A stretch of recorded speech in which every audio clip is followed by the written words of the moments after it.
Okay, we are now live. Cool. Right. So, thanks everybody. Welcome. My name is Pal. This is Conscientious Omnivore. Today we have a live chat happening. I've got two awesome guests with me. Got Logan Blake and got Dave from Dave Craves Raw Food. So welcome, guys. Maybe Dave, I haven't had you on the channel before. If you want to just start, do a 1 or 2 minute intro, let people know who you are. Hey everyone, I'm Dave. I have a YouTube channel, Dave Craves Raw Food, where I kind of show the raw food lifestyle. I have juicing videos where I do juice feasting, and then I do interviews with people that are following a raw food diet. And yeah, I just believe fruits and vegetables are the healthiest food on the planet, and we should eat mostly raw fruits and vegetables to fuel us in this crazy world we live in. I guess that's all I have to say to start. Cool. And Logan, if you want to say a couple words, I think most of my viewers know you, but maybe just a couple words. What's up, folks? Logan here. I drink beer occasionally, so that means most of the things that I say are probably wrong.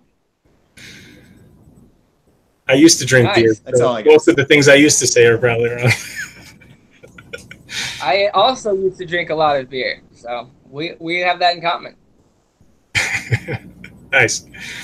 All right, cool. So I think, yeah, before we went live, we were already kind of talking a lot about kind of health and raw, but I guess without really, retreading some of it, maybe just a quick summary of, I guess I'll start and kind of state my view on it, and then I'll give the floor to you, Dave, because I think you have kind of the most impassioned kind of view for the raw fruits and veggies. Hey everybody, see a bunch of people in the chat here. Cool. Hi Race Lever. Hi Leon. Cool. So my view on kind of like raw foods is that I have no problem with them whatsoever. So like I think I'm a little bit of a centrist in the vegan community. I think there's a lot of people who are like adamantly everything should be raw, like 100%, and if you eat cooked food, it's like it's the devil and it's horrible. And I'm certainly not that way, and I'm certainly also not against raw food. So I think if somebody's eating raw food and they feel good and they have no health problems and like they just feel good, then by all means keep doing it. What I worry about is when I see a lot of these kind of like ex-vegan videos. To me, there's a very strong pattern in them where like a lot of these guys are, in my view, kind of like clinically under eating. Like they're just like, it's so common in literally every video I've seen.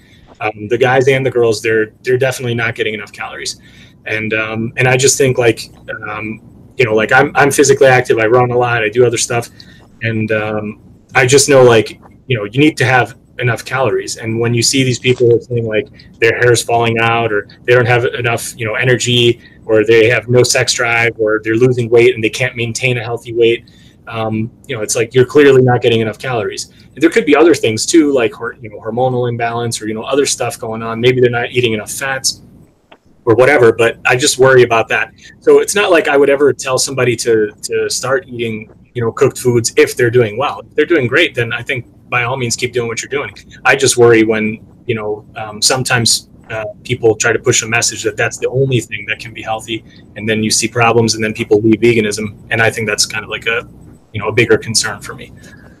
That's my view. Okay. Yeah, actually, man, I agree with everything you're saying, dude. Like, it's a problem in like the raw food community and stuff with the idea that it's perfect, and it gets kind of pushed like, oh, this is the perfect diet, this is the perfect way to live, and you're never gonna have any problems, because that's just not true. So I think there is a problem with the way that it's like all shiny and this is like the perfect, but there is a lot of truth behind eating raw, from my own experience. But I think the problem is, and this is something that we do need to address in like the vegan community, I think the problem is that you have newbie vegans that see like the raw food lifestyle, they want to lose weight, or they want to get better at fitness or something, and so they watch like a couple videos and then they go straight into it without like knowing what it actually takes, knowing how much calories they need, and then they try it for a month or 2 months, like you said, and then they fail, and then they blame it on like veganism in general. So I definitely agree with you there. So I think there needs to be more people that promote a balanced raw food diet, and where it's like full of fruits and also greens and also nuts and seeds and fats and stuff. Because I think a lot of people get stuck in this like cleansing modality where they just want to cleanse. And sure, that's okay. Like, I mean, I did a 40-day juice fast and it was great, but I was ready for it. It had been like 5 years of eating mostly raw until I got to that point.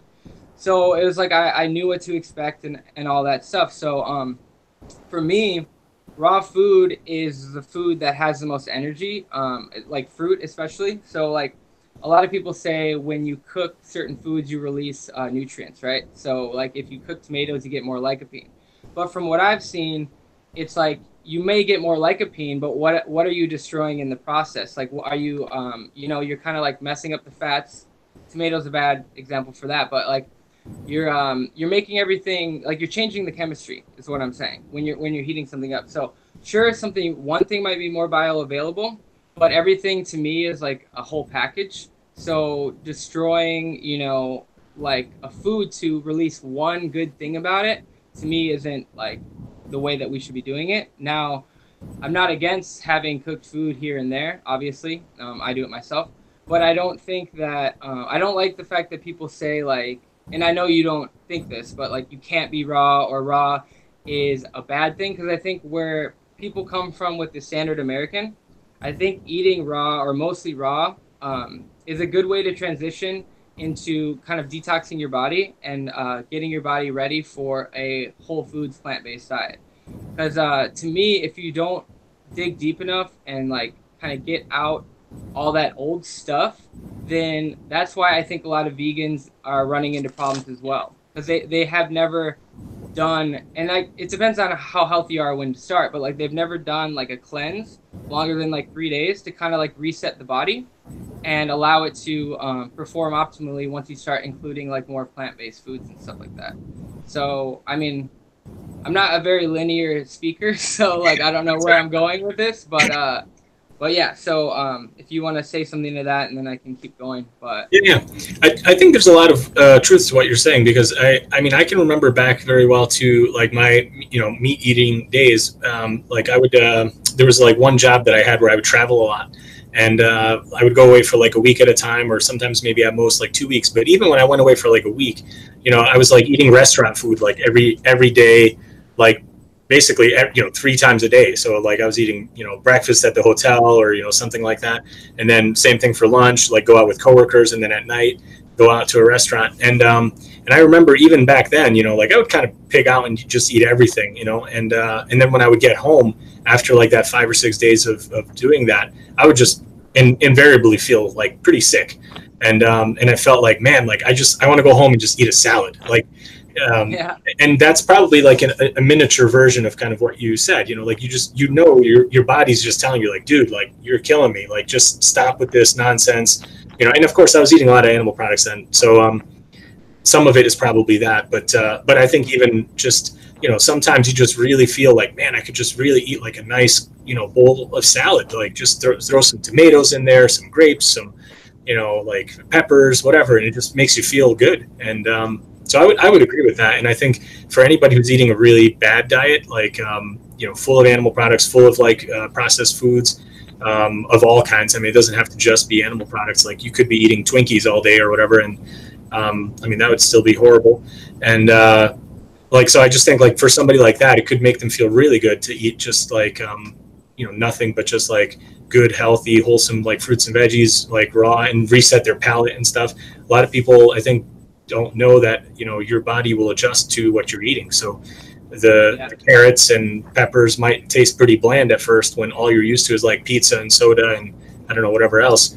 But then after a while, your body starts kind of getting used to it, and eating like a butternut squash will like be really sweet, and like it might have tasted bland at first. So I think it's really good, like what you said. And I just think like, I guess for that I would say it would probably work with any kind of like whole food thing. So like some of the people have done like a potato only like diet for like whatever it is, a week or two. I don't really like the idea of mono mealing anything. So like I think it's better to just get variety. And I think it's less boring and whatever. But for somebody who has like a really strong food addiction, I mean, I've seen, you know, interviews and stuff with like, who's the magician guy? Is that Penn or Teller? I forget which one. I never know which. The taller one that talks. Yeah. So like he did that like potato cleanse kind of thing, and he lost a bunch of weight and he felt better and everything. But then he like reincorporated other stuff back, and he only just did it for like a couple weeks. I don't know, maybe it was like 2 or 3 weeks. But you know, I mean, for somebody like that, like he claimed it was like very helpful for him because it like really reset eating for him in his mind. It became less of this like compulsive like feeling of like he was like, you know, finding comfort in food, and then it just really reset to like, look, I'm doing this to feed my body. And then he like reset his taste buds and his taste preferences, and it was easier for him to then go and, you know, put down the burgers and the pizza and the whatever else, and then go to like a more like whole food kind of, you know, plant-based kind of diet.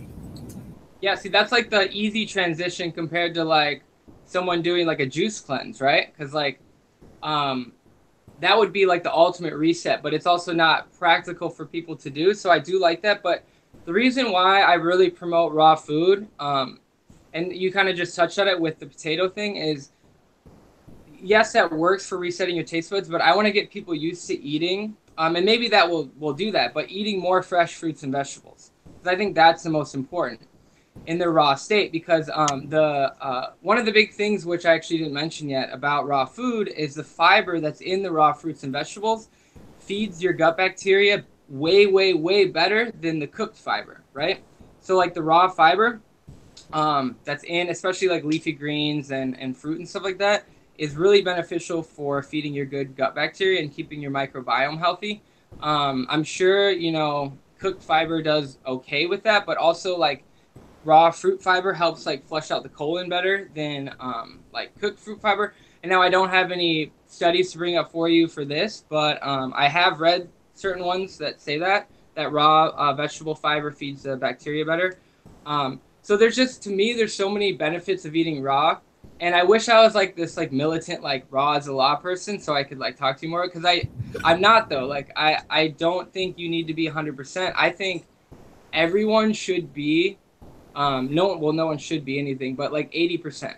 And then from there you can incorporate whatever you want, but I just think the power is in the raw. Like I think everyone needs to do raw for a month, and then then you'll know what I'm talking about. Like it's just like this feeling. It's a different, and I know like you can't really like measure it. It's just like this better feeling. Like you just feel better, and like you will feel better at like 90%. You don't need to be 100%. But I think like going for a period, like doing a juice cleanse or doing something like that, so you can see what you're missing out on and see what the energy that these raw foods give you. I just think it outweighs any sort of like, if I go and eat like a healthy, you know, potato meal or rice meal or something like that, I don't feel the same mental clarity and energy as I do if I ate a fruit meal. So that's just my personal experience. And so that's why I try to promote that to people, is to eat more fruits and vegetables. But I totally agree with you on like not having to be, you know, super strict and having to be 100%, because that's what happened along my journey in the beginning. I failed a lot because I was so like, oh, I got to be perfect. I have to be 80-10-10, or I can't eat cashews because they're not raw. And like, so I think you got to find the medium between like doing all cooked and then being like so crazy. But I think it's leaning more towards raw than on the cooked side. And it just depends on where you're at. But I think if everyone could get to there, then we wouldn't have, I mean, even with the foods that we're eating, it'd be less impact on the earth, because fruits, like, you're not killing the trees when you eat fruit, that sort of thing. You know what I mean? So that's kind of. I think, I mean, Logan and I touch on just what you were talking about there. We've talked a lot about the trees here too. Yeah, what I was going to add to that too is like Dave mentioned earlier about how we're the only animals that eat cooked foods, and then you were talking about like how a lot of people quit. So like if you look at every animal like in nature, right, like the ones that are eating raw fruits and vegetables, like the majority of their diet is raw fruits and vegetables, they're awake like a long period of time during the day. And then the ones like, say, a cat, for instance, that's eating like, a big meat meal that's calorically dense, they're sleeping most of the day, right? So you got to think to yourself, well, why am I awake most of the day if I'm supposed to be eating these really calorically dense cooked meals? Like if that's what my body was like adapted to eating, like I could just cook like a huge mono meal of calorically dense cooked foods, I wouldn't be awake for 16 hours a day. It doesn't make sense, right? And so there's like an evolutionary transitioning that's going on where, for most of our evolution, we were eating raw foods. And for the past, let's say a million years, whatever, some people say 100,000, some people say 200,000, some people say a million, that we've been eating, some portion of our food has been cooked. Like, the evolutionary transitioning is not there. So I agree with like Dave's percentage about 80%, this and that. Like if you were to look at the percentage of evolution, that would make sense in that kind of that number, right? But then if also you're talking about how people quit, right? People have the same excuse why they just quit veganism in general. It's because they're used to putting in calorically dense foods like meat and cheese and eggs and all these things in their body, and then now they're having to eat more plants that you have to eat more plants just in general, even if they are cooked, than you would if you were eating like tons of like animal products and stuff like that. So there is a transitioning within just your life too, as well, of like how your gut has to stretch out and how your digestion has to get used to it. A lot of people will quit veganism in general just because of the stretching of the gut and it doesn't feel right, I'm bloated and this and that. They don't give it time. Like you have to give your gut like a whole year to feel comfortable just from going vegan.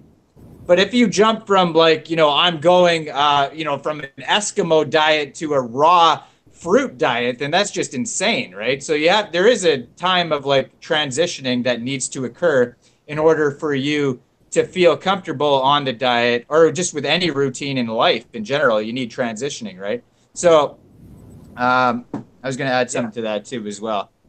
But yeah, you could touch on that if you want. Yeah, Dave, do you want to say something? I agree. What are you saying? I wanted to ask you if you wanted to add to that.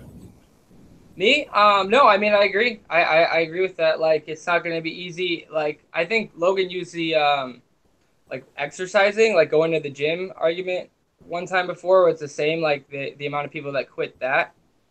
So I agree. Yeah, I don't know. Yeah. I just think that I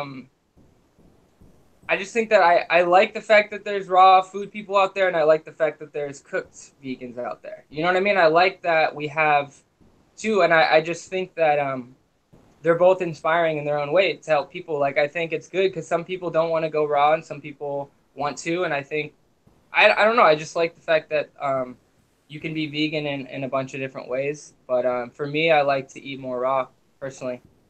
Yeah, I think that's my I remember what I was going to add to that too. I remember what I was going to say. This was the big conclusion of what I was going to say. It was like the people that are quitting too, like in society, you have to do things like you have to go to work, even if you have like say a 4-6 hour shift, or you have to take care of your kids, do all these things, whatever you have to do. It's like before in your evolution, those things didn't exist. Like there was no computers, there was no driving around, there was no all these things. So that was your eating time. So whatever you're doing nowadays is cutting into that eating time. So that's where cooked foods can come in handy. Like you can, incorporate like some potatoes and rice and beans and stuff like that to get a bunch of calories in quickly because of, your daily life today. But like if you had absolutely nothing to do in the day and you just lived in the bush, you could do very well eating raw foods because that's what else you got to do.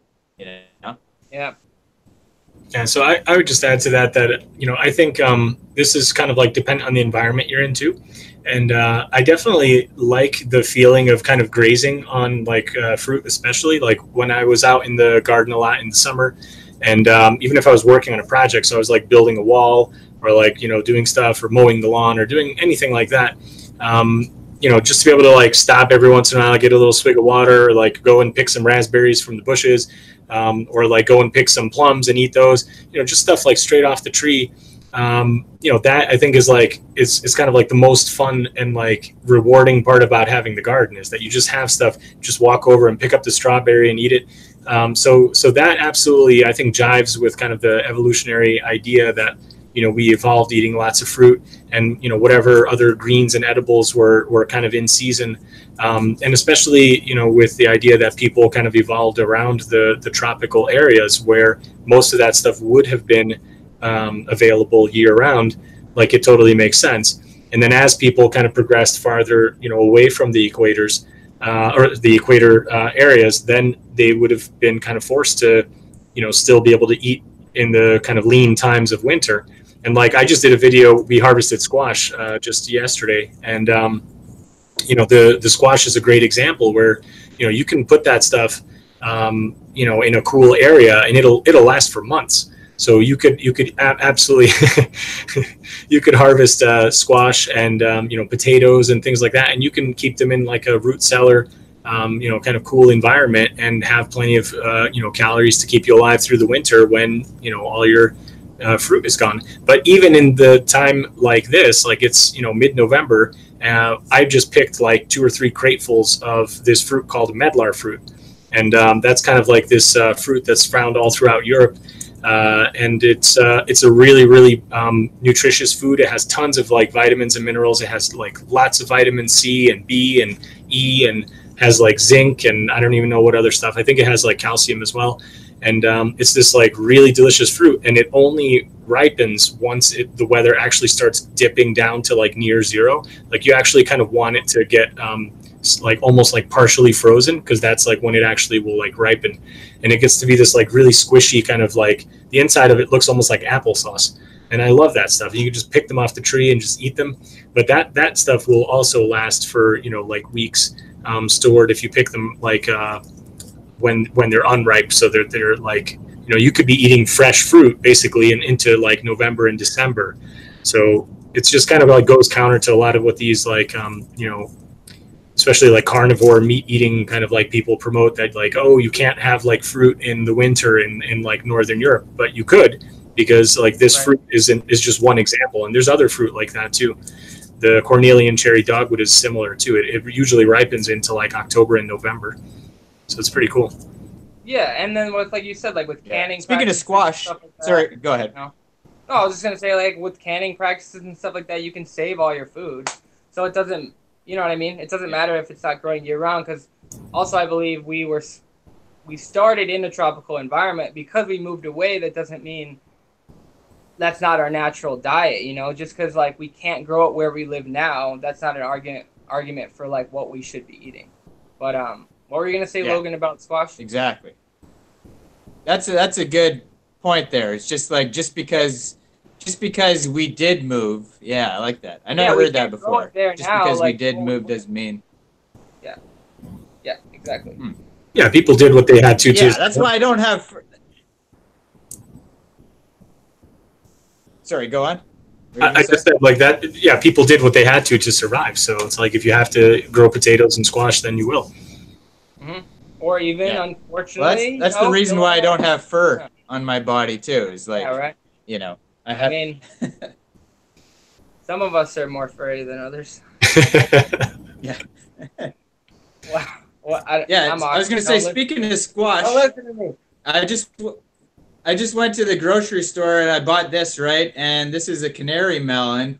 And the lady at the counter, she rang it up as butternut squash, and I thought, like, well, that's sad. First of all, and this happens all the time. Like, I could see you get confused at like apples and you don't know the difference, because there's like, you know, 17 different red apples and some of them look similar. You might get confused, but like things like, you know, confusing, like this girl asked me before, like, what is this? And it was like beets. It's like, how do you not know what a beet is? Like, and it's sad because these people aren't learning in schools, like, what are fruits and vegetables. And not only that, their parents aren't feeding them fruits and vegetables, so they don't know what they are. And then this person's job is to literally know fruits and vegetables so they can punch in the code, and they don't even know it. So I was like, this is just sad. Yeah. Yeah. The real question is the price for the butternut squash cheaper than it is for the melon? Did you come out ahead? Yeah, right? Where I live, the butternut squash Oh, was yeah, sorry. cheaper. Yeah. No, the butternut squash was more. It was $6.29, and that's why I noticed. And this canary melon is like $3.99 or something. Wow. So I was like, hey. Wait, did you correct her? Or him? Did you correct them? Yeah, for sure. Okay, good. Yeah. Okay, good. I always do. I'm watching that computer screen like a hawk all the time because they always scan things like 2-3 times and they do shady things. I used to do shady things, and then I realized this is a good segue, guys. This is a great segue. I used to go. No, it really is. I used to go to King Soopers, which is like a big store out in Colorado, and this was right when I got into juicing, and I thought I was so smart. So I'd get all the organic stuff, and then I'd go to self-checkout, and then just ring myself up for non-organic, and I'd save like so much money. That was like 6 years ago, and then I realized like 6 months after doing that, like I was doing it all the time. I was like, wait, I'm voting for non-organic when I really want organic. So I started paying for. I started actually paying for it, but yeah, for a while I was cheating the system. It's nice that your conscience caught up with you. Oh, dude, well, that was like before I was even like vegan all the way. So it was like I started getting more ethical. Like, I was like, okay, treat people better, treat animals better. So it was a progression for me. Yeah, it's definitely a win. That's another good segue right there because I just sent you something on Twitter, CO there, a link. I don't know if you want to pull it up. It doesn't really matter if you don't want to pull it up or not. But it's we were talking about this when you had a debate there about organic. You said at the very end, and I agree with you, that more people should work in like farming, farming fresh fruits and vegetables and stuff like that. There should be more jobs for that, and people should get paid better. And they just did a new study here, and it says that they did a poll. Yeah, they did a poll, and shoppers are happy to pay more for fruits and veggies if workers are paid fairly. So they did like a survey type of thing, asked people, and it says that they're willing to pay up to $1 more per kilo if the workers were not underpaid. So it goes along with your views there. So that's pretty cool. Yeah. Yeah, well, have you seen like the banana farming people that got like cancer and stuff like that? No, I haven't seen it. Yeah, it was on TV. They did like a documentary about it, but they had to wear like the hazmat suits, and then they couldn't go in the fields for like 3 days after because it was too like poisonous. So once I learned that was a while ago when I learned that, I was like, oh man. So then I started buying like the fair trade because not only were they in those like weird conditions, they also weren't getting paid fairly. So it was like I don't want to pay like 29 cents a pound for bananas. I mean, they're usually like 49 cents at like the really cheap stores. Well, I don't want to support those bananas because the workers are getting screwed over. I'd rather go buy the fair trade organic ones from Whole Foods that I pay, 69 cents. Then I know that like, so exactly what, like I believe in that. Like I would pay more for humans to get treated fairly on the farms. Like that's important to me. Yeah. And I think for a lot of people, we can talk about organic too if you guys want to talk about that. I know that's Dave knows about that type of stuff as well. Yeah, I actually would love to talk about that. And Logan, I saw your video recently. I know you got a lot of heat for that. And Race Lever in the Race Lever in the comments says, "Who's the idiot that started this organicus carnis BS?" And I think it is total BS. And I actually am going to be making a video pretty soon detailing kind of my response to the things that I've been thinking a lot about since having the debate with you, Logan, when we had, I guess you don't want to name him, but I'll name him anyway, with Avi. And I think there's a lot of stuff that in that debate he outright got wrong. Like he just said a bunch of stuff that's just absolutely false. So some of the things he said about rotenone and other things are just completely wrong as far as I could find from doing a bit of research. He said it was like one of the longest, half-life, pesticides. It's actually one of the shortest ones. It's used to kill fish because what you can do is when you have an invasive species of fish in a lake, they use rotenone to kill all the fish. It will kill all the fish in the lake. And then almost immediately, the stuff will break down from the water and the sunlight. And literally like a couple days later, it's pretty much non-poisonous anymore. And you can restock the fish with the native species that you, wanted to be in the lake. So like he pretty much says a bunch of stuff in that debate that we had that's just completely false. So the other thing that I found was interesting with what he did, and I've thought a lot about kind of what some of the things he said in that debate.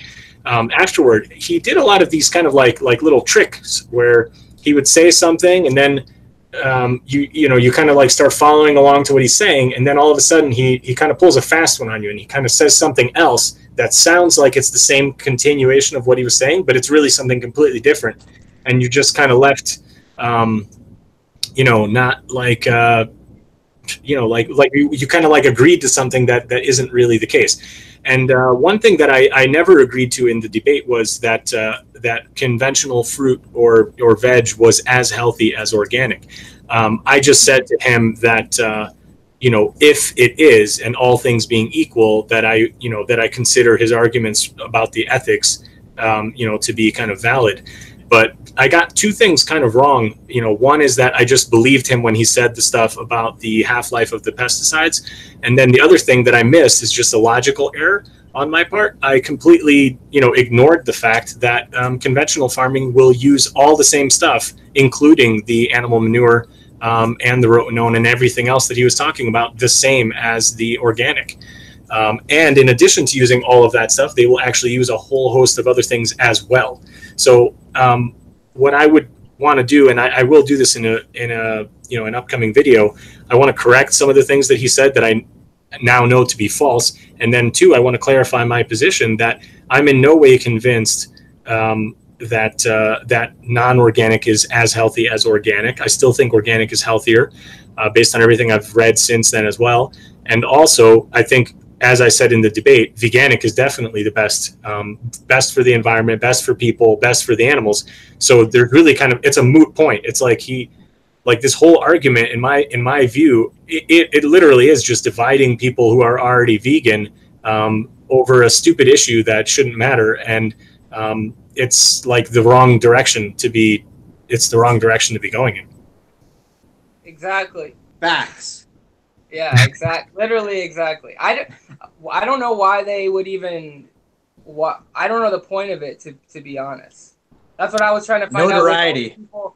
With all the people like commenting under your video, like I was replying, and at a point I had to stop because I'm like, you just keep saying the same thing, and like I don't know why you care so much about this tiny little issue when there's so many bigger things going on with like people that aren't vegan yet. So it's really just it's like a virtue signaling thing too, but then it's like there's an extent to where they'll do it, right? So like this group, I'm not going to say any names or whatever, it's just like a small amount of people, but they're like, in this Discord, they'll be like, you're a carnist if you eat organic, right? Which is crazy. And so they'll be like, they'll actually label you in the Discord as a carnist. So I actually left the Discord because it's just ridiculous. But then like somebody like Mike the Vegan makes a video recently about avocados because some lady said avocados aren't vegan because of bees and all this stuff. And the same thing could be with like pet ownership and almonds and all these other things, right? In the video, he clearly puts up a picture of fertilizer and organic blood meal, and he talks about how this is just another gray area, just like all the other ones, right? And we could deal with that later.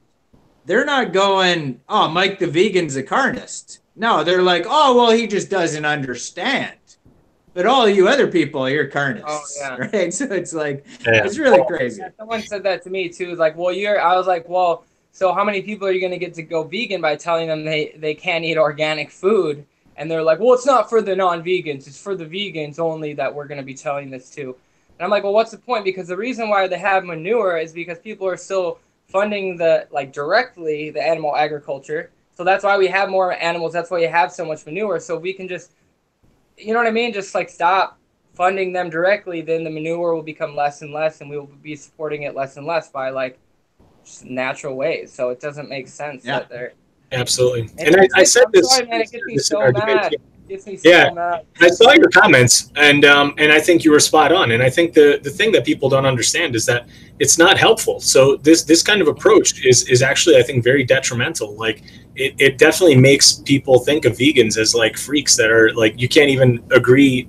amongst yourselves. Like, how are you going to get people to stop eating the burgers? You know, like, I mean, that's got to be the priority.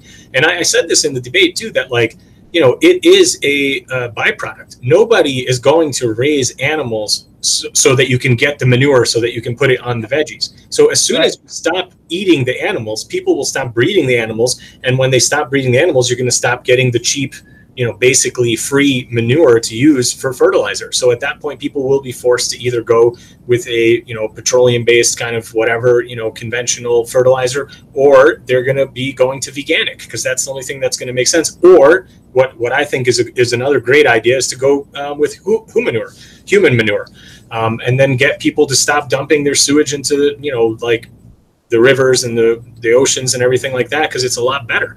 And I think, you know, all of those things will just happen naturally as more and more people go vegan. There's really not that much to really argue about it. It's like they're taking kind of like the last like 1% of the problem to be solved, and they're trying to put that like before the 99%. It's like, it makes no sense. It's crazy. Yeah. The thing that makes me most upset is that, as you see in like the carnivore people movement, they push for this like, vegans are like part of the new world order and like the agenda. It's, you know, have you heard them say that? Like the agenda to depopulate, and they're going for all synthetics. So like for these vegans to be pushing for like synthetic stuff is kind of like playing into like literally what. So it's just like more fuel for them to like get more people on their side. Like, oh, see, these people don't even want natural organic food. They want like chemical food, exactly what they've been saying. Like, so for me, like, it's stupid because it's just like another thing that they're going to like use against us possibly, that like, oh, we don't want natural food. We want chemical, fake meat and fake food, and everything's fake. I heard that. You know, yeah, I heard that in a podcast the other day. Some guy was like, he was talking to this other guy, and he said, you know what I think this veganism thing is? I think it's a conspiracy to bring in cloned food. And he said, first they're going to just introduce it as like, oh, this is healthier, this is that. And then eventually they're just going to like force it on you, and it'll be in the grocery stores.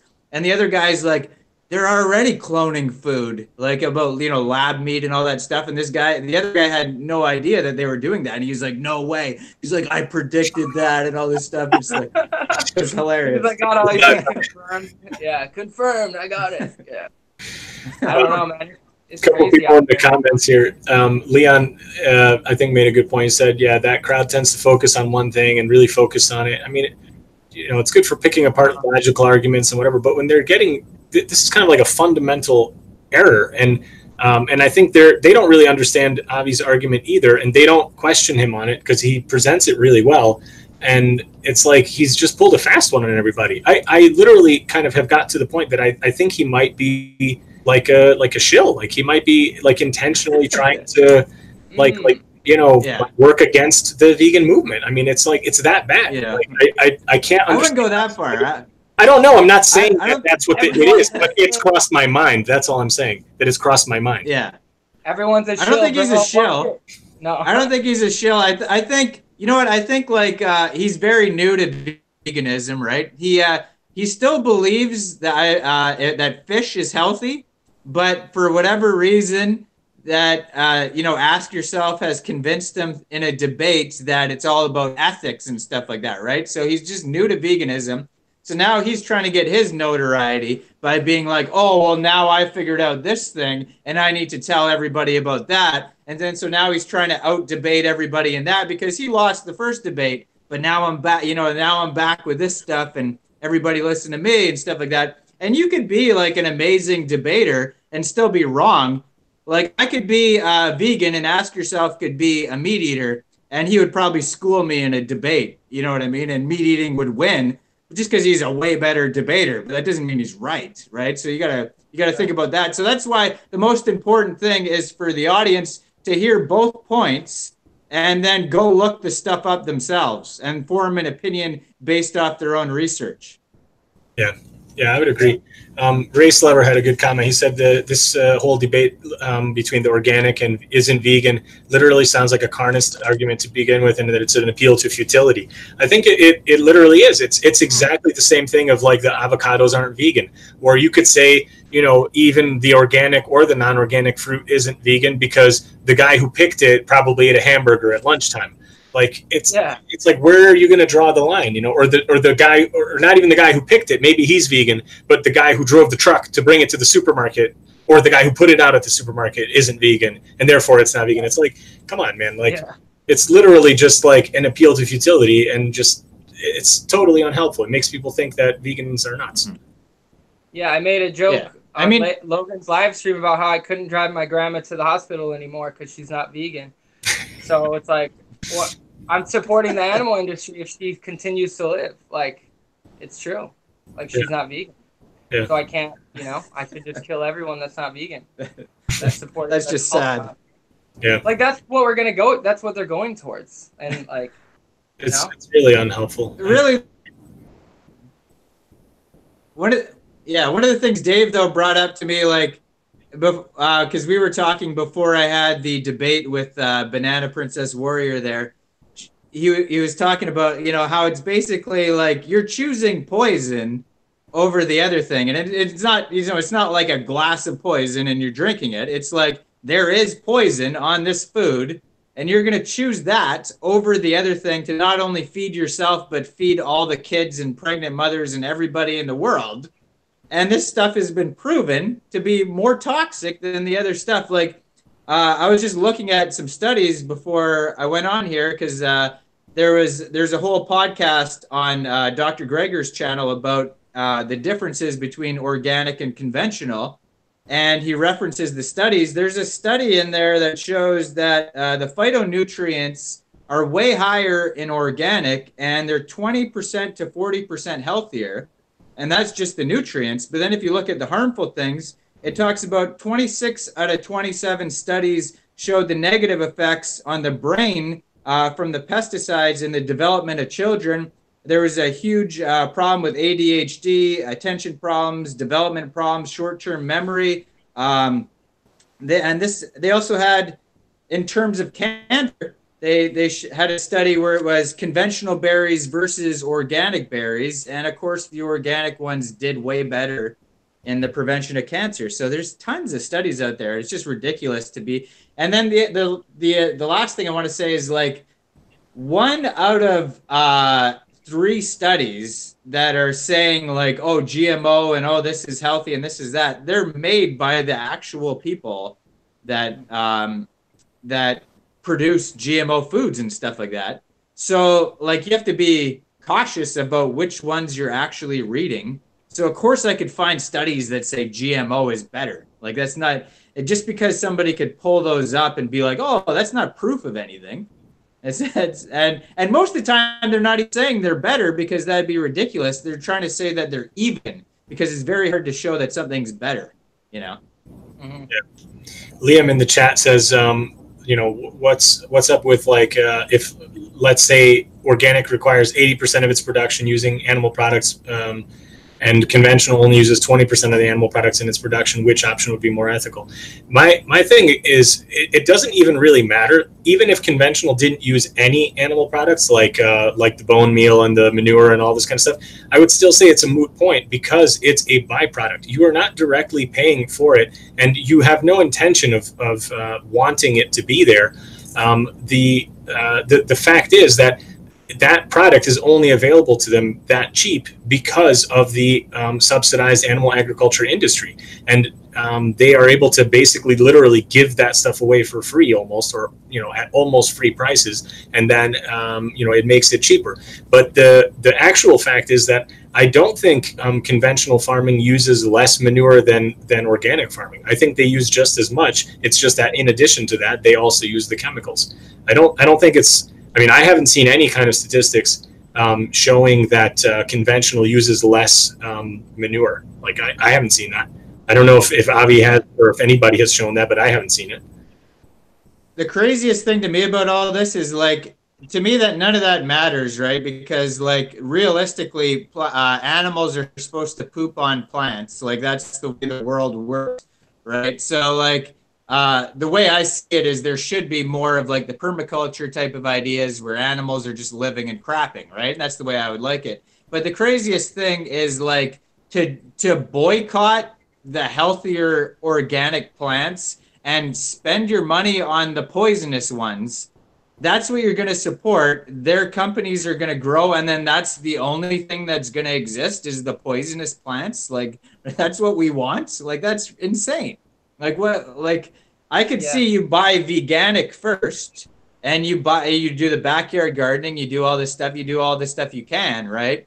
But realistically, we want animal agriculture to go away, and then none of this stuff will matter, and then we'll have still the organic plants, which is the healthiest option. Yep. Yeah. I think my problem too is we have organic and conventional when really organic is normal food, and now we have to put a name on normal food that's organic. So yeah, it should be normal food versus sprayed with chemicals that we don't know. So here's the other point is, even if pesticides don't affect us in a negative way long term, we don't know that yet, and I'm not willing to take the risk. Like there are studies showing that it does affect like rats and other, you know what I mean, and in a negative way. And I mean, look at our health these days. Like there's more kids born with autism, there's more kids developing, you know, mental disorders than ever before. And so I don't want to take that risk, especially like with myself and or my family. And then not only that, these chemicals that we're putting on the plants are soaking into the soil, and they're ruining our soil's health. So that's like another big issue that we have with non-organic is our soil is getting depleted, plus chemical bath like all over it. So it's like not only we're not putting in the minerals and composting and rotating like we should be, we're also putting in like toxins. So that's another problem that I have. That's a huge thing is the environmental problems is, I mean, organic wins across the board because they're doing crop rotation. There's not like, huge monocrops, and it's not killing all the bees and emitting a huge amount of greenhouse gases and, depleting the soil. It's a no-brainer to be like organic is healthier for the planet and our bodies. So like, let's just get rid of animal agriculture, get rid of the stabbing. That's the important part. Is just get rid of the stabbing. And I think ethically too, that it's far more important to get people to go vegan. And like Dave said, you're going to be able to convince people to go vegan a lot easier by allowing them to basically, I mean, they can still choose conventional versus organic, but by telling them that they can't pick organic, that's doing a huge disservice to the vegan message. And I think also this idea that that message is only for the people who are already vegan, that's ridiculous. You can't believe that would actually work. That sounds literally kind of like a cult mentality where like we show you one face to the public, and then once you're in the secret club, then we tell you the real story here. It sounds like Scientology or something. Like once you're in and you're at level whatever, then you get to find out about Xenu. Then you find out that organic is not vegan anymore. It's literally that crazy. I mean, it's just like what happens is, it's only for vegans. Well, then the day that someone goes vegan, now you got to tell them, like, right? It's like it's only no, you have to wait until they've been indoctrinated long enough. It's gotta be a month-long vegan, and then we'll tell them the rules. Like yeah, it makes no sense. It's completely crazy. I mean, transparency is always going to win the day. Like. People need to know, you have to show them the truth, like, and be in the light. You can't make up these crazy kind of like dual standard kind of things. Reading. So one of the things we haven't talked about yet, if you guys, if you have anything more to say about organic, that's fine. But like, if you want to talk about fasting, we haven't talked about that yet. Oh, cool. Yeah. Yeah, let's do it. Yeah. What do you guys think about it? So I watched the video. Is on I don't know, maybe you heard of this channel. It's called Melanation TV. No. I heard a really good rap lyric, by the way, the other day. This guy said, I heard black don't crack until I smash your melanin. Anyways, but so Oh my gosh. um, so yeah, fasting. Basically, the bad thing about fasting is like most people fast, right? Like, say the people who do like Ramadan, right? Like for religious reasons, they fast throughout the day, and then at nighttime they get to eat, and then what happens is they're really hungry, and then they'll like binge eat on like bad foods. Like so they might eat like fried foods, you know, stuff that's really terrible because they're just starving and they just want to, you know, and they think that's healthy to just not eat the whole day. You're purifying your body or whatever, a cleanse, and then you a detox, and then you just shove all this garbage into your body. And the better idea is to just eat healthy foods all the time. What then you don't need to detox anything. Like if you had a perfect diet, like if you're just I mean, which like nobody does, but like if you just ate like nothing but whole plant foods all the time and it was fine, like why do you need to fast? So the only reason why somebody would think, in my opinion, that they need to fast is that they've been eating too much garbage, and if that's the case, just stop eating the garbage. Cool. Gotcha.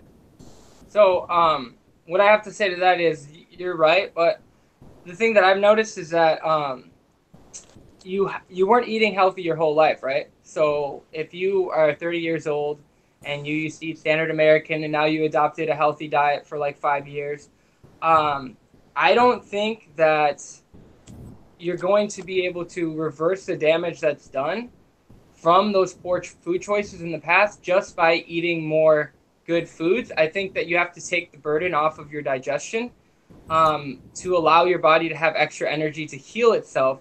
Like let's say you have a kidney issue or a liver issue, or you know your adrenal glands are down, something like that. I think that it's important to give your body a break. There's been many times like in our history when we used to do fast and famine, and that's proven. And I don't think it's like you need to do intermittent fasting till the day that you die. Like that's something that people can do. But I think periodic, small, where you get into ketosis for a short period of time to allow your body to heal and regenerate, you know, like a 3 to 5 to 7 day fast, I think is really beneficial from all the, you know, everything that I've seen. There's a guy, Lauren Lockman. He's kind of far out there. He eats like a fruit diet, and he has Tanglewood Wellness, and he fasts people up to like 40 days, I believe. Supervised and stuff like that. That's another thing. I don't think people should be doing unsupervised fast longer than like 3 days, unless you've been doing it for a long, long time. But I just think like there is true healing that I've seen take place when you're water fasting. And then, I mean, that's what we're talking about, right? We're not talking about juice fasting or anything. It's strictly like water, or what? Are we talking about juice fasting as well, or just water fasting? Logan, I think that was... Well, yeah, so one of the things I was going to ask you too is because you have experience with this. I think you said something about like you went on like was it a watermelon only diet for like a week or something? Yeah, I did watermelon only for a week, and then I did coconut water for like 5 days before, and then 5 days of only coconut water? Is that like major bloating? Did you have major bloating? Coconut water? Or was your No. Do you get bloated from it? Yeah, from coconut water. From coconut water, and that's a problem with like a lot of people. Like if you ever watched the TV show Survivor, like people had to be evacuated like off the island from drinking too much coconut water because it just messed up their insides. I don't know. I haven't heard that. And then like that Ted Carr guy did like a long, like 30 days or something on coconut water. But I know this like sounds extreme and stuff like that. Personally, like I like to do it for the spiritual emotional benefits. I know that might sound stupid, but I really do feel like when you empty yourself, there's a lot more time for reflection, and you don't have these crazy thoughts going on. You kind of just get to sit there with your feelings and like, you know, hopefully move forward and, you know, gain something from it. But then on a physical level, I think that we can run off, like we don't, like even me, and I'm a skinny guy, like I could fast for probably like 10 days and not even have to worry. You know what I mean? We have so much more stored than we believe. And then my 40-day juice cleanse made me realize that I have like literal shit in me. Like it was 40 days, no solid food. And I was having like big evacuations like until I stopped, until day 40. And I've always been slim and athletic and all this stuff. So that made me realize, like, I think there's something more going on inside of our bodies than most of us realize.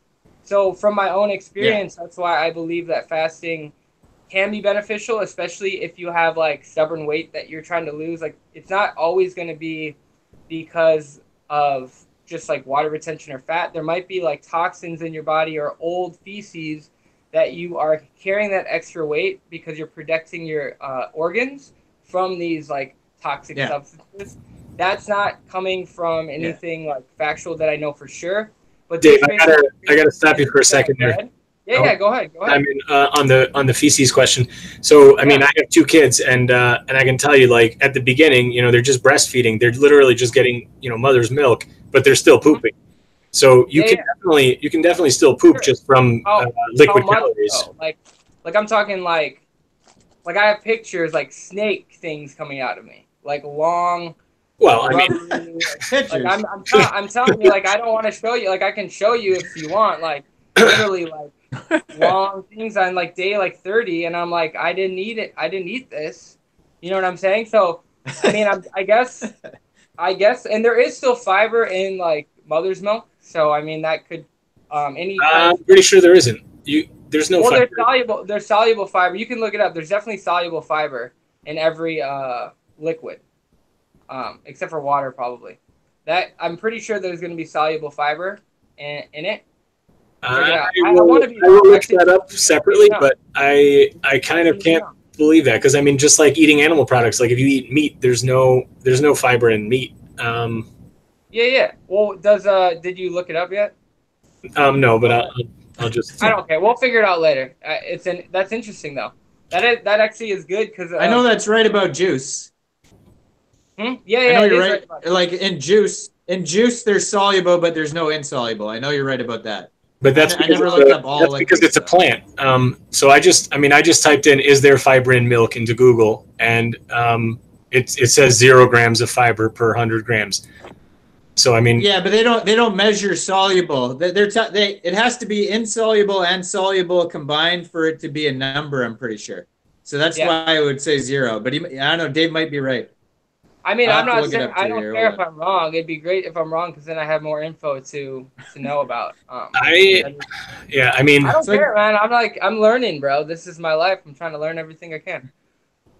So I went to the first link. It says, does milk contain any fiber? It says plants contain compounds including cellulose, hemicellulose, lignin, and pectin, collectively known as fiber, that the enzymes in your intestines cannot digest, blah, blah, blah. But then it says only foods derived from plants, including fruits, vegetables, grains, nuts, and legumes, contain fiber. This means that meat, eggs, and milk, defined as the fluid secreted by the mammary glands of mammals, contain no fiber. So this is from website Healthy Eating, sfgate.com. Okay. So, yeah. I gotta figure that out then. So they were having like some solid stuff come out until they started eating food? Yes, absolutely.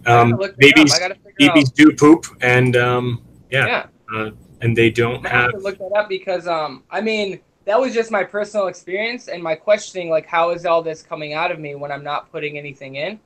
And up to day 40 with just juice, like, the amount that was coming out was definitely, it was just like so much that I couldn't believe that, like, it was from the juice that I was consuming. You know what I'm saying? Like, it was a lot.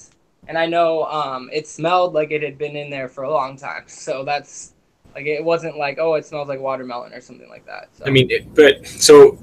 I mean, from my understanding and from what I've read and watched from people like, Dr. Greger and stuff like that, it's certainly possible to be backed up, especially if somebody is eating lots of animal products. But for you to be on pretty much a vegan, whole foods, or mostly whole foods diet for 5 years, like, I cannot believe that you have anything backed up. Like, that's just way too long. Like, I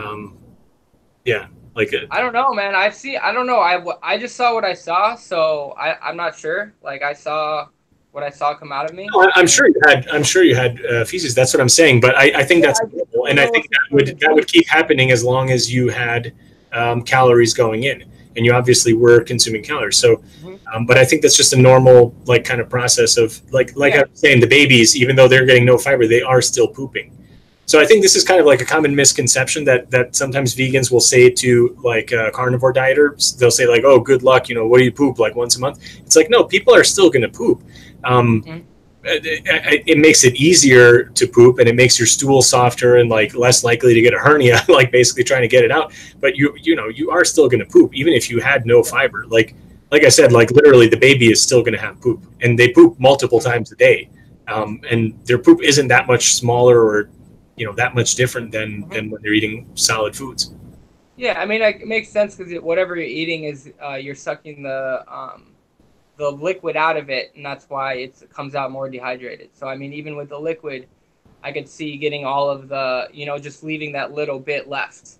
You know what I mean? Whatever is in there, you're gonna get all the liquid out, and you'll be left with that solid thing. That makes sense. There are people though that water fast that have bowel movements after like a week, so that's another thing. I don't have experience with that, so I'm not gonna speak to that. But even like Dan McDonald said, he did his 40-day water fast, and he said stuff was coming out in like the 30s and stuff like that. So let's see for that. Like, I'm not down with that. That's more strange to me. Like, yeah, that seems like a long time. If you're just doing water, I find that odd. Like, yeah. Yeah, I think you got to at least be. I mean, he did it. It's fine. I think you have to at least be consuming some sort of salt or something for electrolytes, or you know what I mean, something that's giving you minerals, because I feel like that's just a really long time. But I mean, like a 3 to 7 day would be fine. But I think anyone that goes over that, like Tim Sheaf did it as well, it's got to be, to me, it has to be like a spiritual thing, because I don't think you're going to get any more healing done after like the 10th day, because your body's going to start needing to refuel. You know what I mean? Your body's going to be wanting to rebuild at that point, from what I've seen. But yeah, I don't know.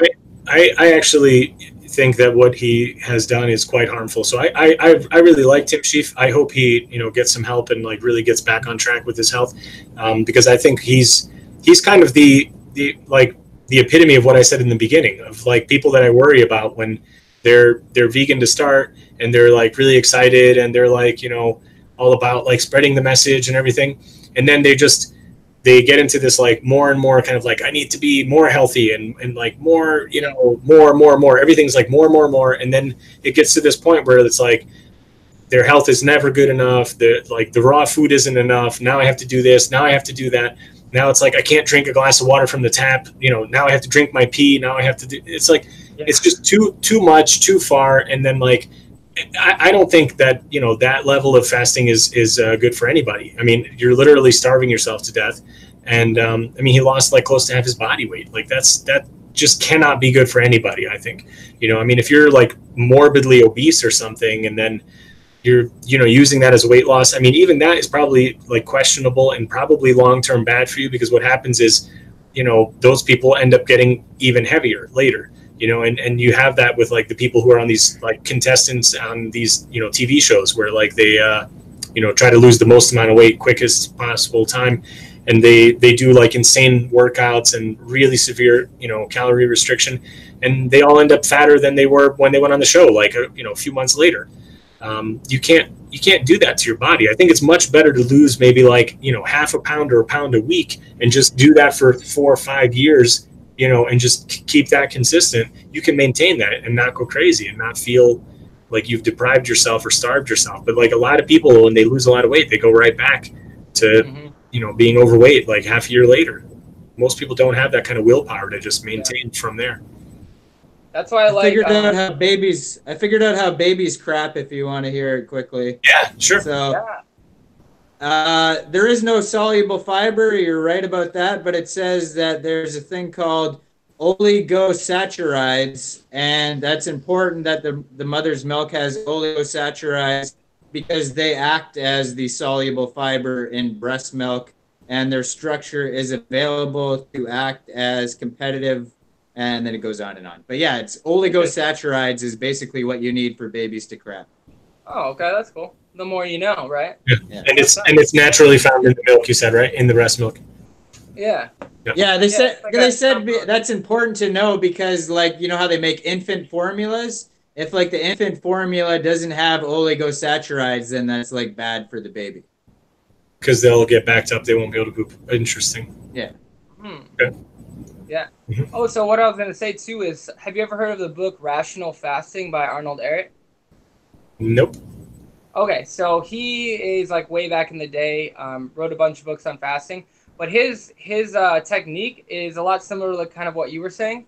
He will have short, like 1 or 2 day water fasts, but it's like you slowly remove the offending foods. So it's like his idea of like cleansing takes like 5 to 10 years, because you're slowly, you know what I mean, slowly doing things, and it's a rational way of doing it without doing the. He was never a fan of the extreme, like long term fasting or long term whatever, but he promoted raw foods for fuel, but he also included like some soups and stuff like that, and it's like sweet potatoes and stuff like that. But he's also the one that wrote the book on the mucusless diet healing system. So it's like his whole theory was take away mucus forming foods, and then your body will be healthy, because his theory was the mucus.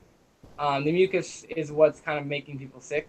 So he's all about, kind of like Robert Morris, he's all about the lymphatic system and just keeping the lymphatic system clean, and then you won't have problems down the road. So, but it's a very slow, like, process to get yourself to the point that like anyone eating a whole foods plant-based diet, incorporating like fresh fruits and vegetables, will get to, unless they have any serious health condition. Because the only thing that I want to say about fasting is, when we get sick, we are almost like forced to fast.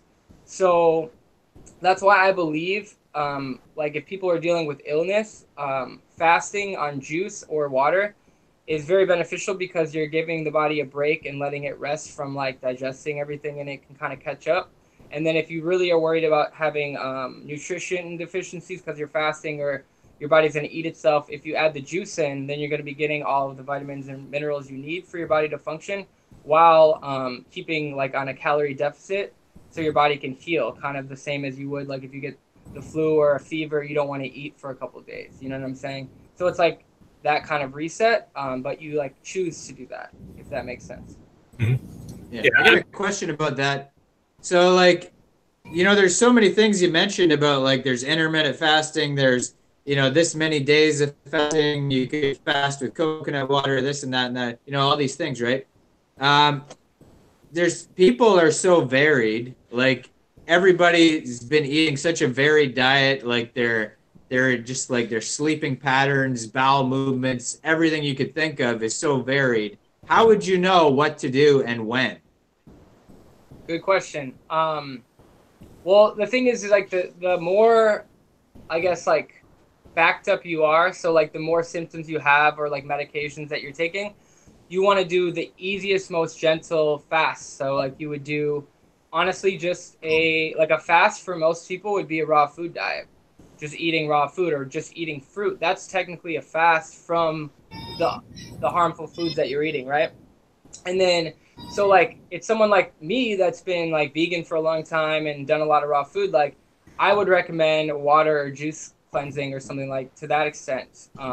So it's really like it's hard to say, like there's no one thing. It's just like whatever someone thinks that they can do and stick to for like 3 days or a week is what would be most beneficial for them. Because a lot of times you tell someone to go on a juice cleanse, they've never done it, they're going to do it for a day and get hungry and quit.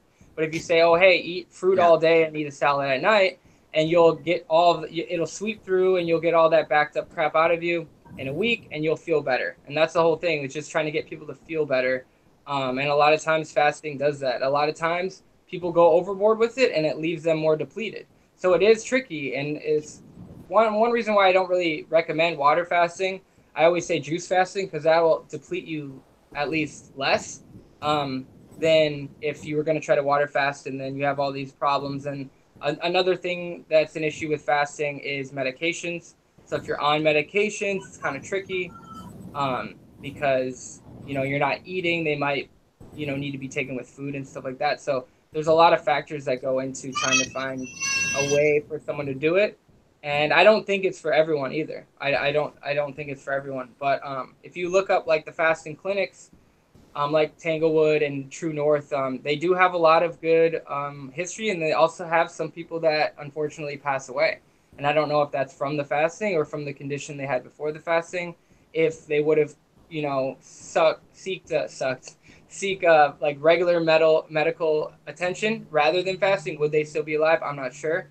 So yeah, there's just a lot that goes into it, and I'm not like I'm not an expert on it. I've just experimented on myself. So yeah, I think one of the criticisms about fasting right now is like a lot of people are saying go get those tests about like if you have a fungus like a candida or a parasite in you or all these things, and you need to figure that out first, and then based on whatever the problem is, then there's different directions you should go in. And like you can't just be like, I feel this certain way and so then I should go on a fast, right? Because like you could be like Tim, go 35 days and still feel like garbage because you never fully figured out what the actual problem is. Yeah. I mean, that's a good point. That's a really good point. I don't have anything to say to that, honestly. I just know for me, like, people have been fasting for like a long time, forever, and they've always found benefit in it, whether it be of the mind or the body. So I think it's everyone, it's their own journey if that's called to them, and they should do as much research on it as possible. And for me with the juice fast, like I wasn't scared about it at all. I wasn't worried I was gonna lose too much weight, and I came out the end feeling better than I felt before. So for me it was positive, but I can only base it on my own experience. So I guess my view on it is kind of like similar to my view on raw food in general. I'm kind of like a centrist. I think as long as people are doing it and they're suffering no ill effects, like I have no problem with it whatsoever. I definitely think like Dave's onto something there. There is kind of like a spiritual aspect of it that a lot of people find valuable.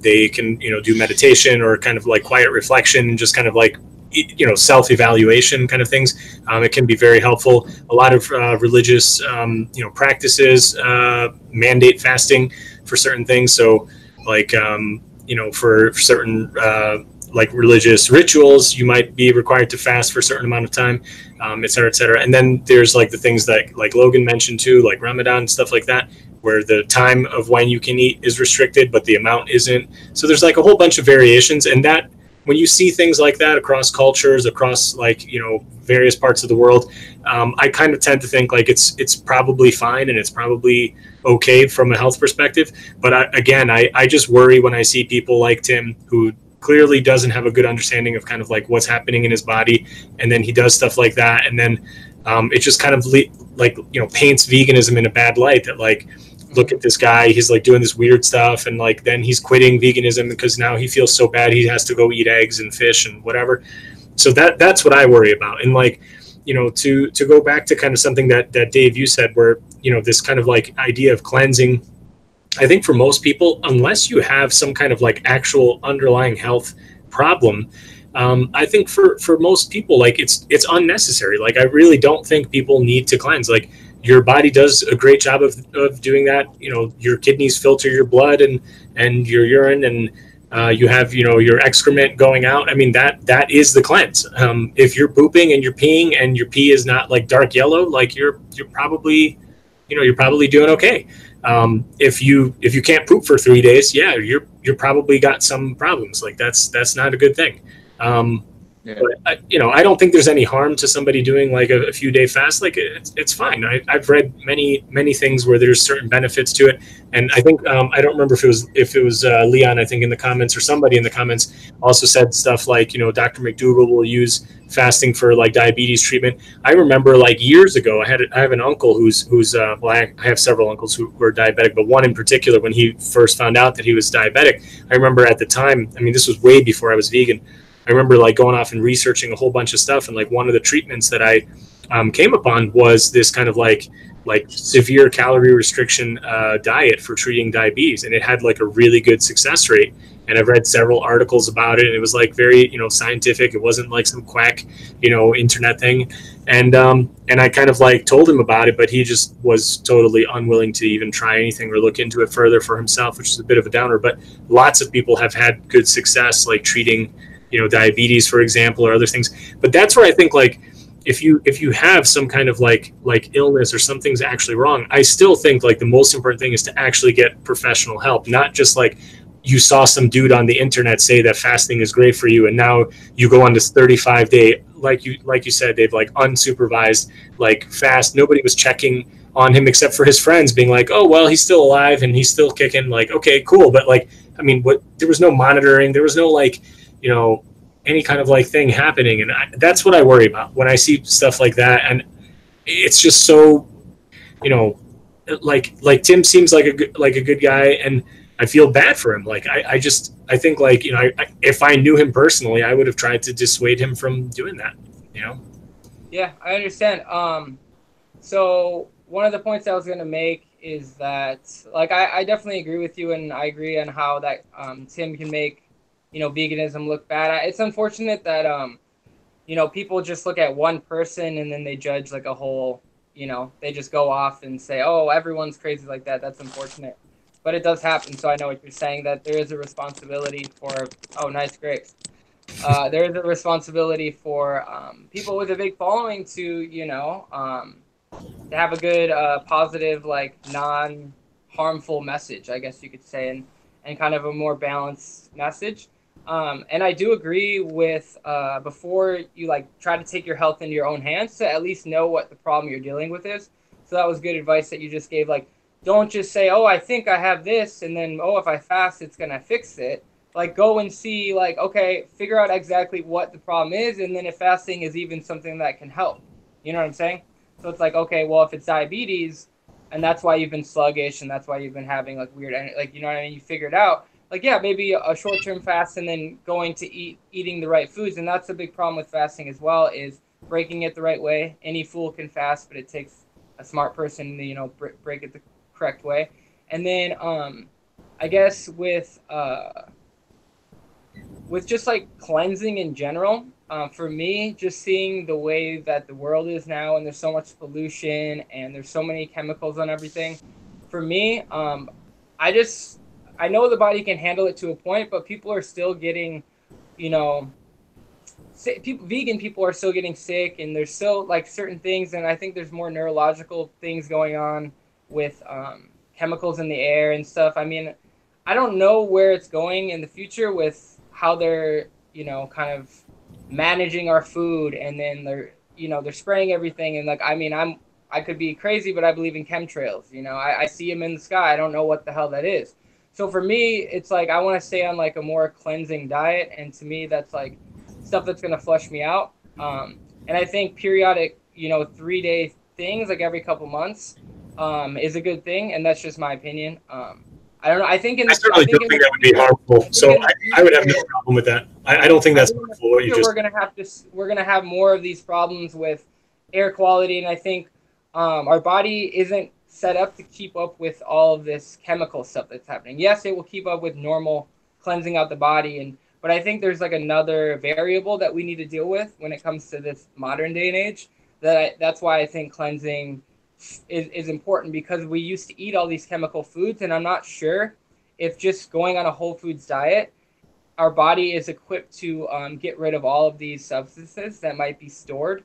And I mean, dude, honestly, man, I'm just like, this is my idea, and this is what I've seen. And I just think that like, it makes sense to try to take precautions and try to keep the body clean with all this crazy like chemical world that we live in. So that's where I come from. What do you think is in the chemtrails? You don't think it's mind control? Well, there's aluminum for sure, and there's a couple other like heavy metals. So what I've learned is that they're spraying those because we're switching over to 5G, and with 5G having these like metals in the atmosphere helps it work better. And I don't know what it does to us. You know what I'm saying? So because we know like I've never heard bad, that. We know mercury's bad. So, like, other heavy metals that might be in our atmosphere that we're breathing in unknowingly could possibly, but I don't want to get into conspiracies and stuff. Like, that's just, I know I brought it up, but it's don't think it's like, mind control stuff? I mean, I don't think the government's trying to. I don't think it's not. I don't know. Like, I don't know. Like, I've seen the videos, and I know that they seem crazy. But to me, it's like, there's a lot of things we've been lied to. I guess once I found out that the mainstream lies about like what's healthy and what we should eat, that's what started making me question other things. So now I'm like, I don't even know what. I mean, that could lead into anything, right? Like that could lead into flat Earth or whatever. But like, yeah, I'm just like the way I see the chemtrail thing. Yeah, I'd rather be careful. Like I don't know, mind control. Look at the people, the kids that are people that are shooting people up. Like who knows if that's part of this? But think about this for a second, right? Yeah. Think about this for a second. So I'm the guy who makes the chemtrails, right? Yeah. Like I live on Earth too, right? So whatever I'm doing to everybody else, I'm fully aware that I'm doing that to myself, my friends, and my family. So like you got to take that into consideration that this guy's also doing it to himself, right? So if somebody's like, I'm spraying mind control powder, like that's also going to affect him unless he has some sort of anecdote or something. And then he's like in what? An Illuminati based of how many people who have the anecdote, then it gets like really crazy, right? Yeah, well it could also be like per like it could be an area based, so they don't spray it over certain areas and then it doesn't the amounts of it in the other areas, like who knows? Or they're just reptilians or they're just a reptilian race that thrives off of aluminum in the atmosphere and they have holes dug under the ground. Like, duh, man. How did you not know that? I mean, comments in the chat by DKJJM, and he's saying that it's just the air and the water, that are making the trails. And I mean, I haven't actually looked into it myself, so I don't, kind of think I'm trying to remember back to like my high school days, and I mean, what I remember is just the moisture and like the. Yeah, well, there's a UN conference where they admit that they spray it, and like this lady's like making a case to like have them stop, and then it's all part of like weather modification supposedly as well. So like they use it because then they can modify the weather and the HARP device. I've heard that one too. Yeah. Dude, I know them all. Like, if you wanted to talk about that, we can talk about that. But, Well, at the risk of, like, offending you, I don't want to offend you, Dave, but I would say, like, I think it's unlikely that there would be any kind of, conspiracy like this just because of the scale. I mean, if you think back to just, like, being in school, right, like, when you're in third grade or something, you, like, tell, like, a kid a secret. Like, how long does it take before the whole class, like, knows, right? So it's like, if you had something like this, like, how many people do you think would need to know about it just so you can get the stuff onto the airplanes and then to actually like control it and release it and all this kind of stuff? Like I don't know, like it's kind of like the whole flat Earth conspiracy idea as well. Like without getting into any of the physical kind of like whether it can be or not, just the sheer number of people that would be required to keep that as a secret is just so large that I just think it's impossible. Like there's just no way. They're all Freemasons, so duh. Okay, so yeah, that's. No, I know. Dude, I'm not offended at all. Like, I'm not offended at all. I just like I openly entertain these things and don't discredit them, and maybe that's not smart to do. But I totally know like your logic is completely sound, and I'm not saying that I 100% believe in it, but I like to be the one to like entertain the idea, I guess you can say. And I believe like something's going on with our food for sure, with the GMOs and stuff like that. Like, I think there's some sort of weird agenda for depopulation with there because like, like not non-seeded foods and stuff like could possibly make us like not fertile anymore. So like, there's weird things with GMOs and stuff that I'm kind of sketched out about, and with like depopulation and stuff. I don't know. Stuff that I think about. I actually did I covered a story. I think it was maybe the last Vegan News live stream that I did, or maybe in a previous one. But anyway, I did a story where they talked about sperm count being like drastically lower, like since the 60s, since they've been kind of measuring it. So like just as an average, like across men, like over multiple countries. I can't remember the exact number, but if anybody's curious, you could just watch one of the previous news live streams that I did, and they talked about how like there's like a drastic reduction in the healthy sperm count for men. But I think most of that probably is way before anybody would claim that these kind of like chemicals are really to be at fault.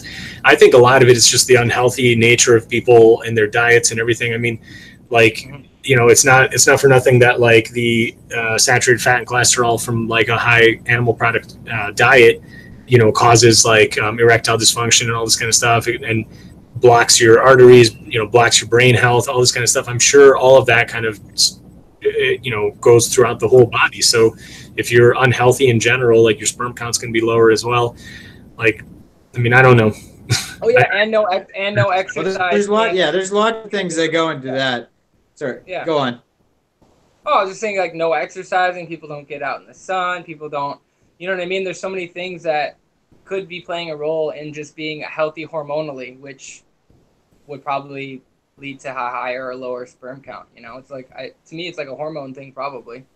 The way that your testes are producing it, so it's not producing. Yeah, I saw a thing on monkeys. I heard of a study on monkeys that said, like, it depends on how many like frisky women are around. Like if there's like 20 horny monkeys around you at all times, monkey women, then those monkeys like had a higher sperm count than the other ones who were just sitting by themselves and there was no chicks, right? So there's that too. Yeah, I bet that's true.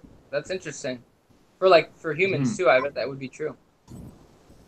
I was going to ask you something, Dave. I know your testosterone goes up when you're around women. Yeah. And also regular. I was going to ask you something. You said too.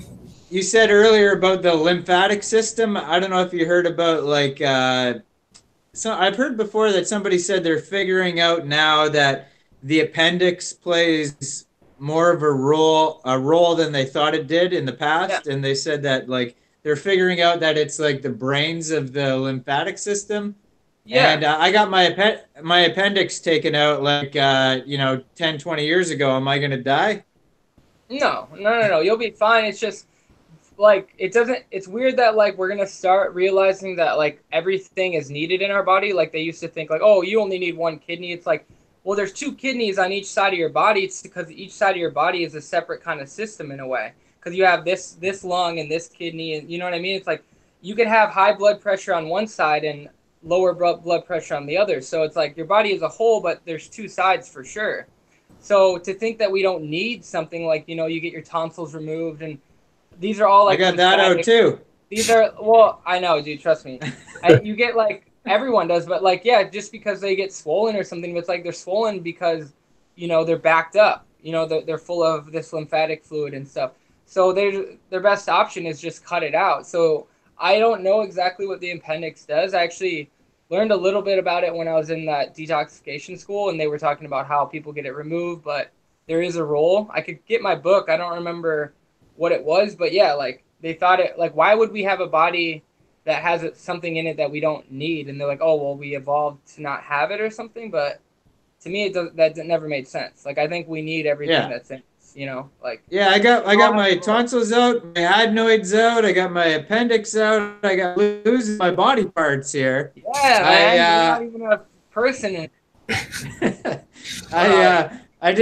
I looked up some studies and it showed that tonsillitis most of the time is caused by high amounts of dairy. And I used to just chug like glasses of cow's milk as a kid and have pizza, lasagna, nachos, and cheese, and just like that'd be like every meal is dairy. And I was always sick with tonsillitis, and they had to take them out. And then now that I don't drink dairy anymore, never sick. So. Yeah, I bet you never. I haven't even had a cough like in like 3 years. It's weird. Well, that's the thing, man. You think of dairy, you always feel it up in your head, right? So like dairy does something up in your brain, or like not in your brain, but like up in your head area, because like immediately, like when I would like first going vegan, I would like cheat on like cheese or something. I could feel like getting mucousy like immediately. You know what I mean? Like you could just feel it. Same thing with your tonsils, and then crap. What was I gonna say? Oh, ear infections. My brother used to eat so much cheese, and he'd always have ear infections like every single year.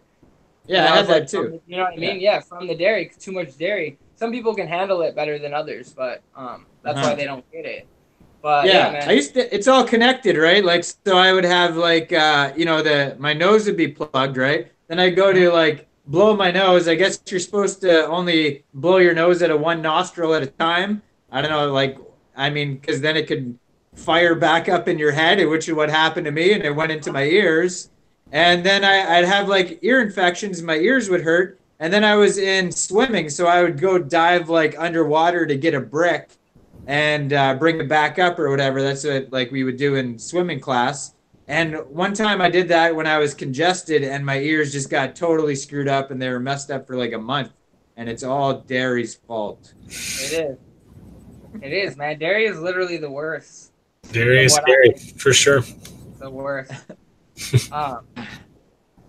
Yeah, I don't know. I don't know what else to talk about. What's your thoughts? I think I brought this up to you before quickly, but I think we just talked about it in one sentence. I'm gonna have to go pretty soon too. By the way, just yeah, me too. I gotta go get my kid in about 15 minutes. Okay. But like, what's your thoughts on peanuts and cashews? I know I said briefly before. Okay. They're fine. Like for me, in like moderation. I don't like peanuts personally. Like I don't know why. Like I'm probably the only person. I never really liked peanut butter, so it wasn't hard for me to quit. I noticed if I have peanuts, it makes me break out. So I don't know what's in them. Like personally, for me, I don't like them.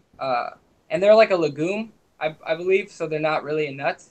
So I don't know even what they do to cook them to make them edible, or if you can. I don't think you can eat them raw. I think they're poisonous raw. Same with cashews. They're like peanuts you get are roasted. They're roasted peanuts usually. Yeah, and then cashews like are never raw because they have to be cooked. Otherwise, I'm pretty sure they'll poison you. Kind of like there's a couple plants that you need to cook. Like I don't know what it's called, but yeah. So like they're fine, but like if you eat a bag of cashews, no one's felt like good after eating a bag of cashews. You know what I'm saying? Like that's true. You don't feel that good. True. Like yeah, like you eat a whole bag and you're gonna be like, oh, it's fine. But like yeah, dude, sometimes like for like desserts or something to add like peanut butter or like a a raw like chocolate cake or you know what I mean. Even throw a peanut butter scoop in your smoothie. Like I don't think that's bad. I just don't like the. So they're all rancid though, right? So if they're all cooked, they're all rancid fats. Yeah, possibly. Yeah, unless you know like where you're getting them and stuff. Like even almonds and dude, all nuts and seeds are like they've been sitting in those bins for who knows how long. That's why you want to try to get nuts. Yeah. That's why the nuts you want cold. So you want to try to get like nuts that are stored in like because some places do that. They'll store their nuts in a cooler to keep them from going bad. But then all like the bulk nuts, like possibly that's why you eat them. And I've had like one of those almonds that tastes disgusting. You'll get it randomly or whatever. So like if you try to find the nuts that are stored in the cold storage, you'll be better likely to get like fresher nuts from what I've seen. It's interesting that most people like are allergic to peanuts, right? Like that's the one like out of all the nuts, like that's the one everybody's like allergic to is peanuts. Mm-hmm. And then like that's the one that's always like cooked and roasted. So I thought that was kind of a weird correlation. Dairy for me, like it's like dairy for me, like it doesn't make me feel good. It makes me break out and like it's the same like everyone's allergic to dairy. A lot of people are, so it's like the same kind of thing. For me, I just don't like them. It doesn't. I mean, I have it every now and then. I'll do like a cacao peanut butter like banana smoothie or something that tastes dank, but like I did see a study that Dr. Greger made a video about where he was talking about how peanuts did better than like meat or something like that. Like they compared it to something else in regards to like healthy fats. But then I was thinking like, almost anything would probably do better than meat. Yeah, right. Yeah. I would probably have to agree with that. I think the thing with eating the bag of cashews is probably just eating that much fat of anything. I mean, it's like the guy who drank the bottle of olive oil or whatever. Like you're going to just feel horrible. I remember I really like coconuts. And if I ever ate more than, like even half or even that's probably like a huge amount, but like just one coconut, if I peel the whole thing or whatever, you crack it open and cut up all the flesh from the inside, like, I mean, probably even half a coconut is enough to like just have like digestive issues after. It's too much fat.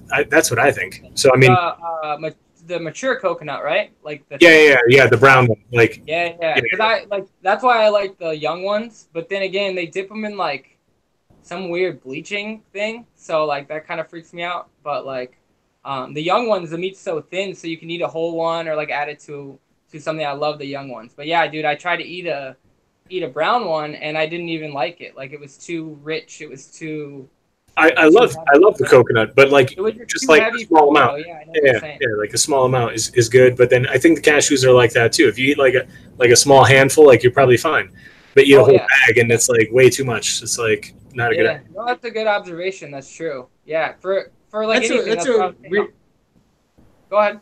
Yeah, that's a weird thing. Like, so you're saying like you eat the coconut fat and then that like you feel bad after that. Then I was talking about like coconut water. Like I know, like I've looked this up before. Like people will say, drink coconut water as a healthy form of like a Gatorade, right? Get like carbohydrate water to fuel your exercise, right? But then most people will do that and they'll feel stomach discomfort from the coconut water and then they can't exercise, right? So like it's weird that you're getting stomach discomfort from the actual mature coconut, the water. You might not be, but other people are. And then it's like if you think about it, coconuts are like hard to get into. So like, do you think people even ate like tons of coconuts? Like, I don't know. That's a good question. Though. My question is on that, like where people are saying they get discomfort. Is it from like coconut water from the coconut, or are they buying the canned stuff? So both, like on the show, like Survivor, like people are actually drinking from the coconuts. Okay. They can't, like they're getting so bloated that they can't even go to the washroom. They're all constipated and they have to be helicoptered out and stuff. I've never heard of that. I like love it. It's literally I would drink like 3 of them a day when I was getting cases for like $9, so like $1 a coconut. So I would drink like 3 in the morning, and I felt fine. Like I don't know.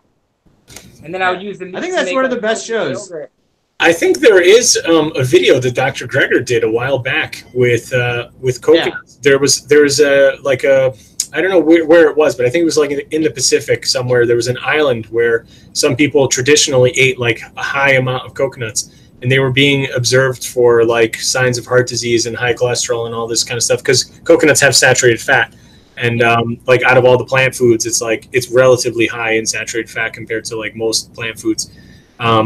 It's still probably not as bad as eating like animal products because you don't get the cholesterol to go with the saturated fat. So like, but anyway, they were looking at it, and I remember them eating a lot. I don't remember what the actual amounts were, but I mean, I'm sure if you lived on an island and there were like tons of like coconut trees, like you probably would eat them regularly.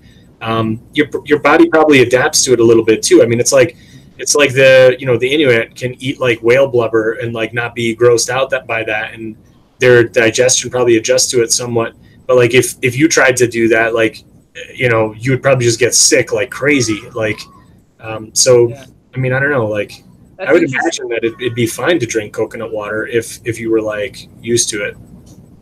There's actually this guy who was a kid. I don't know how old he was, but he grew up on a raw food diet. There's a video on YouTube. He's like Buddy, the coconut guy. Oh, I've seen it. Yeah, but he said like he ate so many coconuts. So that's a anecdote there. He's like, oh, I grew up eating coconuts because they like harvest them. So he had so many coconuts. I mean, he looked healthy and stuff. Who knows what he's doing now? But that made me question like the saturated fat in the coconuts. If he's eating so much, I was like, that's weird. You know what I mean? Yeah. So I don't know. Could just be like I think the big difference between the meat and the coconut is that the coconut has a ton of water and a ton of fiber. Absolutely. So like the meats also, like you mentioned, one thing I took away from that Kresser Khan debate there on the Joe Rogan podcast is Joel Kahn was talking about how the big problem is saturated fat. It's not really the cholesterol, because if you're a meat eater, you're only eating about a toothpick amount of cholesterol per day, and you're eating a large amount of saturated fat, right? So that's the thing that's clogging your arteries the most. But then I've seen other studies that show that if you eat meat and you eat vegetables, the meat's bad for you, right? And the vegetables are kind of like a neutral. But if you actually eat fruit with the meat, the fruit has a big like counteracting part of the harmful things that the meat does to you, and it's not as damaging to your body to eat fruit with the meat. Now, I'm not saying eat fruit and meat, people. Don't eat the meat, just eat the fruit. But like the fruit will help with the problems of saturated fats and other things too. Like I don't know if they've ever tested that with coconuts, but maybe you guys know about the like the omega 6-to-3 ratio and stuff like that, like how that's like 4-to-1.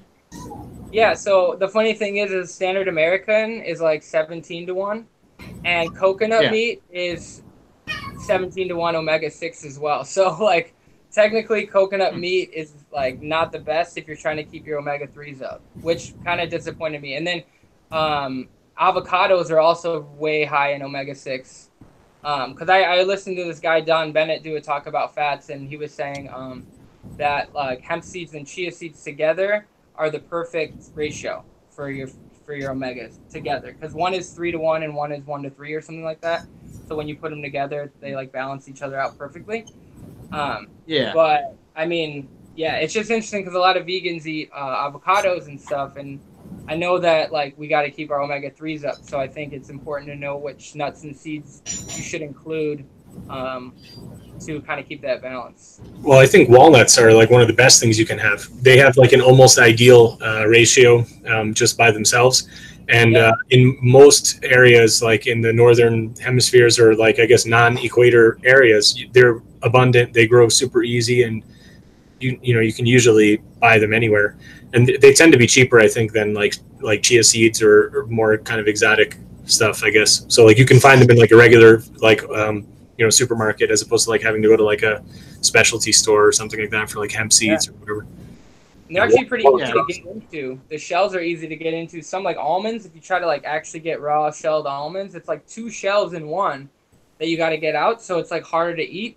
So I think we would naturally eat more like, okay, walnuts, you can just smash them and you get the nut out. There's not like this big process of trying to get, because I noticed like you're not going to eat a whole bag of almonds in nature because it's going to take too long to get them.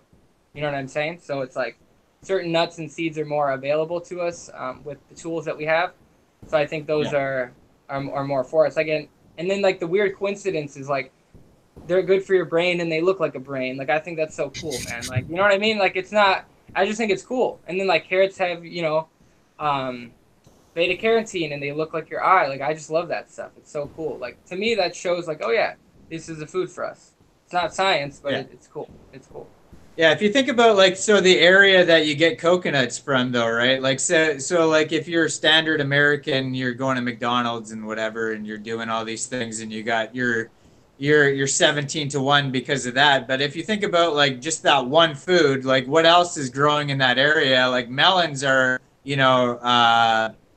really great for evening out that ratio. And then you got like sea vegetables like washing up on shore by the coconuts. That's helping with your DHA and all these things, right? So there's like all the other things I think would like help counteract that 17-to-1 compared to a standard American diet. Like everything's pretty much. Yeah. I would agree with that, Logan, and I think that goes back to something we said earlier too. Like I mean, if I were on an island like that, I would certainly hope there would be other stuff, and I wouldn't want to just eat coconuts. I mean, I suppose if you had nothing else, literally, I mean, you're going to eat whatever you have, but yeah, hopefully you'll have other stuff there. You'll have bananas, you'll have other things. There's tons of different kind of tropical fruits that occur all throughout the world in tropical areas that we're not even familiar with. Logan, we need to do a separate live stream where we go through that article by Denise Minger that you sent like a long time ago. We never did that. About the fruit? That would be good. Yeah. Dave, if you want to be on that one again, we'll do a separate one. She's the one that debunked the China study, right? Yes. She's very anti-vegan. She's very anti-vegan, but yet despite that, she did a really great article disproving kind of a lot of the kind of complaints that like carnivore people have against veganism, because they always say like, oh, the fruit is unnatural, or that it's unnaturally sweet, or that it's unnaturally large. And she wrote this really great article where she highlights and goes through like I don't know, it's like a dozen or more like fruits that are like huge, that are totally uncultivated. They're like in wild state, and some of them are massive, like the jackfruit and a few other ones that are like durian and stuff like that. Yeah, durian's amazing too. I just tried it for the first time. Oh, interesting. Do you know Jordan Peterson or whatever? Yeah. So I just was watching an interview with him, and he was like talking to this lady, and he actually used like, because they were trying to say like women wear makeup, like it was, you know, one of these arguments. Women wear makeup to make themselves look good, right? And then he's like, yeah, it's because they're trying to look like a ripe fruit. And then she's like, well, not all fruit is red. He's like, well, we evolved to see color for fruit. He literally said that. And I was like, oh, that's crazy, because he does like the carnivore thing. But he admitted like one of our adaptations for evolution was so we could see in color, so we could see when fruit's ripe. And I'm going to probably get the clip and use it somewhere. But like, I wanted to get like all the carnivore people this, like where they like admit something about fruit being natural. Because they're always like, I don't know. I thought that was really interesting that he said that. Because that's kind of one of my arguments is that, so.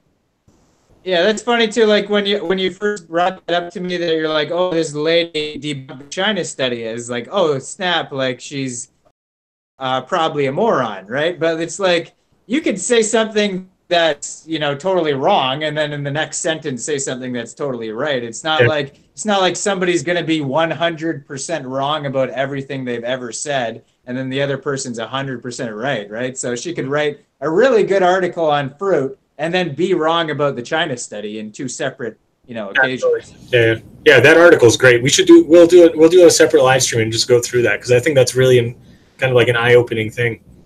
Yeah, that's cool. Mm-hmm. Yeah, we'll do that. We'll do that sometime soon.